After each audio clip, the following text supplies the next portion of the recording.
சொன்ன மாதிரியே நான் உங்களுக்கு சின்ன வரைக்கும் பீட்ரூட் அனுப்பி விட்டேன்.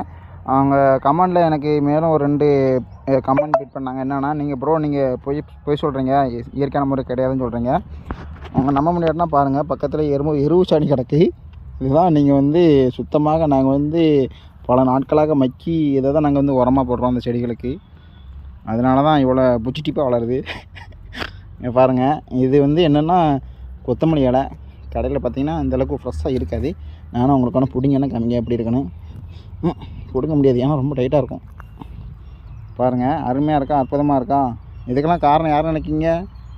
டாண்டாண்டா இவன் தான். இது பச்சையாக போடக்கூடாது, முக்கியமானது. அப்படியே இந்த மாதிரி நல்லா மக்கி நீங்கள் போட்டிங்கன்னா மட்டும்தான் இந்த மாதிரி புச்சிட்டிப்பாக வளரும். அதனால் நீங்கள் உங்களுக்கு தேவைப்பட்டால் நீங்கள் உங்களோட கமெண்டில் அட்ரஸும் நேம் மட்டும் பின் பண்ணுங்கள். எல்லா காய்கறியும் உங்களுக்கு கிடைக்கும்.